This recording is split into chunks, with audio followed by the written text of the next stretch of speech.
2025 has been one of the most challenging year for NRIs. అవుననుకుంటున్నారా? లేదు అంటే వచ్చిన చేంజెస్ వలన మాకు పెద్దగా ఎఫెక్ట్ ఏం అవ్వలేదు. బట్ జస్ట్ బయట జరుగుతున్నాయి తెలుసుకుంటున్నాం అంతే అనుకుంటున్నారా? లేదు చాలా వరకు స్ట్రెస్‌గా ఫీల్ అవుతున్నాము. చాలా వరకు మెంటల్‌గా స్ట్రెస్ అవుతున్నాము. అంటే రోజుకొక న్యూ అప్డేట్ రావడం వలన అని అనుకుంటున్నారా? లేకపోతే 50, 50 కొన్నిసార్లు టెన్షన్‌గా ఫీల్ అయ్యాం. కొన్ని వాటికి పోనీలే మనకు పెద్దగా ఏం ఎఫెక్ట్‌నివ్వదు కదా అని అనుకున్నారా? సో, తప్పకుండా మీ కామెంట్‌నయితే తెలియచేయండి. ఈరోజైతే ఈ వీడియోలో 25లో బాగా ఎఫెక్ట్‌నిచ్చినవి, అందులో నాకు కొంచెం అబ్బా! అని అనిపించినవి, కొన్ని పెద్దగా ఎఫెక్ట్‌నేమి ఇవ్వదురా అని బయట బాగా బజ్ క్రియేట్ అవుతుంది అని అనిపించినయి ఈ వీడియోలో షేర్ చేద్దాం అనుకుంటున్నా. సో, ఇంకెవరైనా మొదటిసారి మన ఛానెల్‌ని చూస్తున్నట్లయితే తప్పకుండా సబ్స్క్రైబ్ చేసుకోండి. వీడియోనైతే లైక్ చేయండి. ఎవరికైనా యూజ్ అవుతది అనుకుంటే షేర్ చేయండి. సో, డెఫినెట్‌లీ లైక్ చేయడం అయితే మర్చిపోవద్దు. ఆల్రెడీ న్యూ ఇయర్ గూడా వచ్చేస్తుంది రేపటితో కాబట్టి ఇంకా మనకి 1,00,000 సబ్స్క్రైబర్స్ అయితే అవ్వలేదు. బట్ చూద్దాం ఇంకా ఒక టైం ఉంది కదా! నెక్స్ట్ ఇయర్ వరకైనా అవుదాం మనం. No problem. సో, ఇంక టాపిక్‌లోకెళ్తే జనవరి 20న స్టార్ట్ అయింది. అంటే కొత్తగా రూల్స్ రావడం, ఎక్కువగా టెన్షన్ పడడం స్టార్ట్ అయింది జనవరి 20న. ఫస్ట్ బర్త్ రైట్ సిటిజన్‌షిప్ దాని గురించి. అది చాలామంది స్ట్రెస్‌గా ఫీల్ అయ్యారు. ఎందుకు అనంటే ఎక్కువ శాతము అంటే పిల్లలు అండ్ హెచ్-1బీ వాళ్ళు అండ్ చాలామంది పిల్లలు పుడితే మెయిన్ రోలే అసలు మాకు బర్త్ రైట్ సిటిజన్‌షిప్ కోసం కదా! పిల్లలకి ఫ్యూచర్‌లో మంచి బెనిఫిట్స్ ఉంటాయని అనుకుంటే దీనిని రద్దు చేస్తున్నారా అని. బట్ అదేమీ అవ్వలేదు. అది కోర్ట్‌కెళ్ళింది. అది ఇంక అవ్వదు అని కూడా చాలా వరకు తెలిసిందే. బట్ అది చాలా మందికి ఎఫెక్ట్‌నిచ్చి ఎక్కువ మంది టెన్షన్ పడింది. సో, అది ఫస్ట్. అండ్ సెకండ్ ఫిబ్రవరిలో ఐసీ రైట్స్ జరిగాయి ఎక్కువగా. అది స్టార్ట్ అయినప్పుడు చాలామంది టెన్షన్ పడ్డారు. ఎస్పెషల్లీ ఎవరైతే స్టూడెంట్స్ ఉంటారో వాళ్ళు. ఆ టైం లోపల ఎక్కువగా డిపోర్టేషన్స్ జరిగాయి. అండ్ వేరే కంట్రీలకి అందరిని పంపించేసేయడము, ఒక స్పెషల్‌గా విమానాలు పెట్టి అందులోపల వాళ్ళని పంపించేయడం, ఇవన్నీ కూడా ఫిబ్రవరి టైంలో చాలామంది బాగా టెన్షన్‌గా ఫీల్ అయ్యారు. అండ్ అప్పుడే న్యూ అడ్మినిస్ట్రేషన్ స్టార్ట్ అయింది కాబట్టి వాళ్ళు కూడా కొంచెం చాలా స్ట్రిక్ట్‌గా మెయింటైన్ చేశారు. అండ్ చాలామంది స్టూడెంట్స్ అసలు బయట పార్ట్ టైమ్ జాబ్స్ చేయాలంటేనే భయపడ్డారు. అండ్ ఇండియా నుంచి పేరెంట్స్ సరిగ్గా మనీ పంపించలేక ఉన్నవాళ్ళు భయపడుతూ చేయడం. అండ్ ఆ టైం లోపల కొంతమంది ఎవరైతే యూఎస్ఏలో కొంచెం సెటిల్ అయిన వాళ్ళు కొంతమంది స్టూడెంట్స్‌కి హెల్ప్ చేసిన వాళ్ళున్నారు. చాలామంది స్టూడెంట్స్ ఎవరైనా కొంచెం హెల్ప్ చేస్తే బావుండు అని అనుకున్న సిట్యుయేషన్ అదన్నట్లు. సో, అది చాలా మందికి ఎఫెక్ట్‌నిచ్చింది. ఎస్పెషల్లీ స్టూడెంట్స్‌కి. నార్మల్‌గా జాబ్ హోల్డర్స్ అయితే వాళ్ళకేం టెన్షన్ లేదు ఆ టైంలో గానీ, స్టూడెంట్స్‌కి ఆ టైం లోపల ఎక్కువ టెన్షన్ ఉంది. మార్చ్‌లో కూడా స్టూడెంట్స్ ప్రొటెస్ట్ చేయడం కాలేజ్ లోపల, అందుకోసమే కొన్ని కాలేజెస్‌ని తీసేస్తున్నామని చెప్పడం. అండ్ ఆ కాలేజీల మీద ఎక్కువగా అమెరికన్ గవర్నమెంట్ కొంచెం స్ట్రెస్ తీసుకురావడము. అండ్ ఆ కాలేజ్‌లో ఉన్న వాళ్ళు వేరే కాలేజ్‌కి ట్రాన్స్‌ఫర్ అయిపోవాలి అనడం. ఆ టైం లోపల ఒక ఇండియన్ ఆవిడ గూడా యూఎస్ఏ నుంచి వెళ్ళిపోవడం ఒక స్టూడెంట్. ఇవన్నీ కూడా మన ఛానెల్‌లో ఫుల్ లెంత్ వీడియోస్ ఉన్నాయి. ఇప్పుడు జస్ట్ షార్ట్ అండ్ స్వీట్‌గా చెప్తున్నాను మీకు. ఆ టైం లోపల మార్చ్‌లో ఇవి ఎక్కువ స్టూడెంట్స్ గురించి జరిగింది. బట్ అప్పుడు ఎక్కువగా టెన్షనా అంటే అది కొంచెం లిటిల్ బిట్. అంటే నేను ప్రాబబిలిటీస్ ప్రకారం చెప్తున్నాను. కొంతమందికి ఉండొచ్చు గానీ అది చాలా వరకు పెద్దగా ఎఫెక్ట్‌నిచ్చిందయితే కాదు. అండ్ నెక్స్ట్ ఏప్రిల్ లోపల టారిఫ్స్ గురించి. అంటే వేరే కంట్రీస్ మీద ఇంత టారిఫ్ ఏస్తున్నాం, అంత టారిఫ్ ఏస్తున్నాం.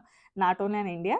అన్ని కంట్రీస్ మీద ఇంత టారిఫ్ అని చెప్పడం. అదేం పెద్దగా ఎవ్వరికీ గూడా అంత ఎఫెక్ట్‌నేమి ఇవ్వదు. అంటే యూఎస్ఏలో కొంచెం ఖర్చులు పెరుగుతాయి గానీ, అది పెద్దగా మెంటల్ స్ట్రెస్ తీసుకొని అబ్బా! టారిఫ్ పడుతుంది ఎలా?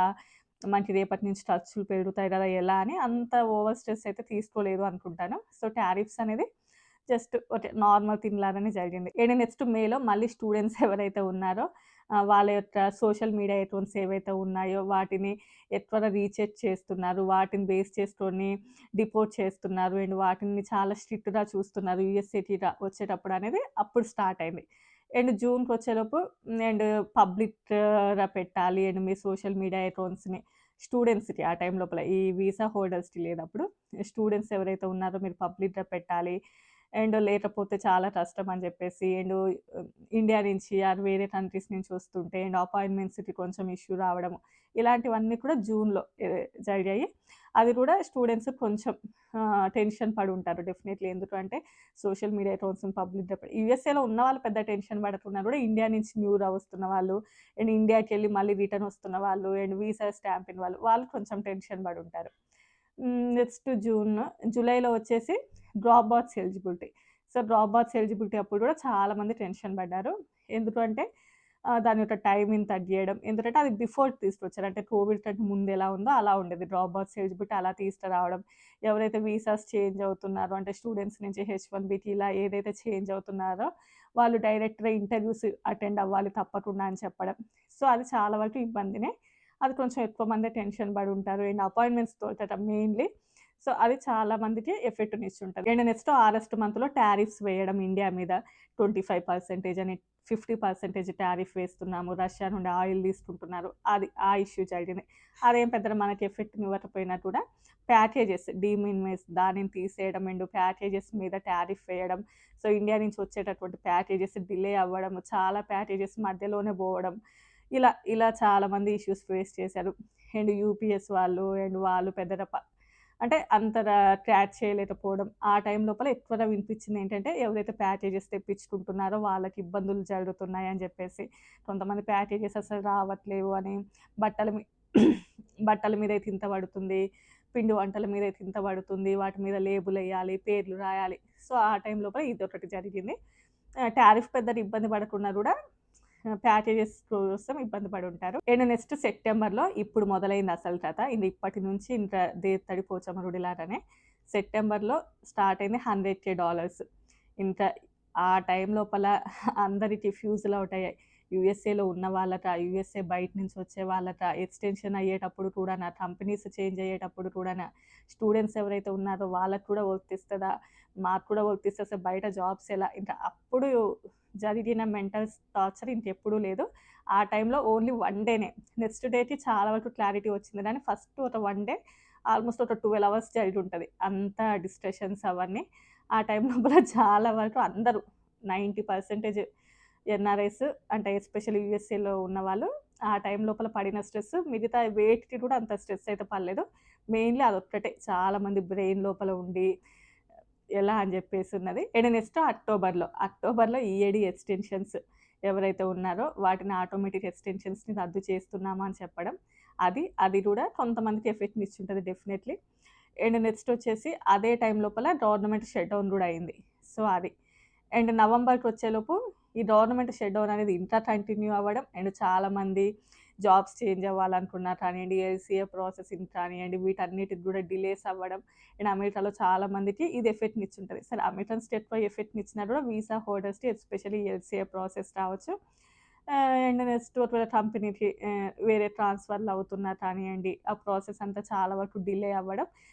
అది చాలా మందికి tension. And next December month కూడా చాలా మందికి హెచ్-1బీలు అండ్ హెచ్-4 వాళ్ళు ఎవరైతే ఇండియాకెళ్ళారో తెలియక అండ్ వాళ్ళకి సడెన్‌గా సోషల్ మీడియా పెట్టిందని చెప్పేసి అప్పుడంతలో అప్పుడు స్టార్ట్ చేసి చాలామంది యొక్క అపాయింట్మెంట్స్‌ని రీషెడ్యూల్ చేయడం అది చాలా మందికి ఎఫెక్ట్‌నిచ్చుంటది. అండ్ అసలు ఇండియాకెళ్ళాలా వద్దా? ఎందుకంటే వెకేషనల్‌గా చాలామంది డిసెంబర్, మోస్ట్‌లీ జూలై, జూన్ ఆ టైంలోనే ఎక్కువగా వెళ్తూ ఉంటారు ఇండియాకి కాబట్టి. సో, ఇది చాలా మందికి ఎఫెక్ట్‌నిచ్చుంటది. అండ్ ఇండియాకి వెళ్ళాలా వద్దా? ఒకవేళ అపాయింట్మెంట్స్ బుక్ చేసుకుంటే ఒక బాధ, లేకపోతే అక్కడికెళ్ళిన తర్వాత ఇంటర్వ్యూ అయిన తర్వాత ఏమవుతది?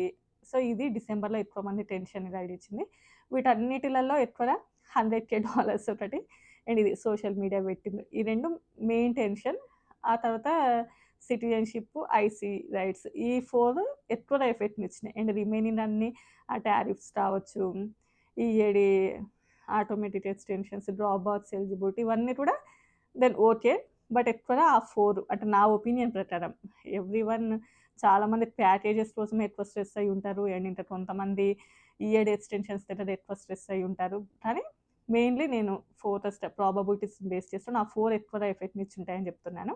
మీరు మీ ఒపీనియన్స్‌ని తప్పకుండా కామెంట్ చేయండి. మీకేది ఎక్కువ ఎఫెక్ట్‌నిచ్చింది అనిపించిందో. అండ్ నెక్స్ట్ 25లో ఓపీటీ, స్టెమ్ ఓపీటీ ఛాలెంజెస్ అవి ఫేస్ చేయడం, visa issues and job uncertainty 25 కాదు 24లో అలానే ఉంది. 23లో అలానే ఉంది. జాబ్ అన్‌సర్టెనిటీ అది ఎప్పుడైనా కూడా అలానే ఉంది. దాదాపుగా నేను 4 ఇయర్స్ నుంచి వీడియోస్ చేస్తున్నప్పటి నుంచి జాబ్స్ గురించి అదే ఉంది. And visa issues and visa fees పెరగడం. సో, ఇవన్నీ కూడా 25లో ఎక్కువగా చూసాం. అండ్ మేబీ 26లో ఎలా ఉంటదో. Already Trump administration only American పీపుల్‌కే ఫస్ట్ ప్రియారిటీ అనేది కొంచెం గట్టిగా పుష్ చేస్తున్నారు. సో, ఆ టైం లోపల ఇంకా జాబ్స్ ఎఫెక్ట్‌ని ఇచ్చే ఛాన్సెస్ ఉన్నాయని. బట్ చూద్దాం ఇంకా ఇప్పుడు రేపే కదా మొదలయ్యేది న్యూ ఇయర్ ఇంకా ఫ్యూచర్‌లో ఎలా ఉంటదో. సో, ఇంతే అండి ఈ వీడియో. వీడియో నచ్చితే లైక్ చేయండి, షేర్ చేయండి, సబ్స్క్రైబ్ చేసుకోండి. Bye bye.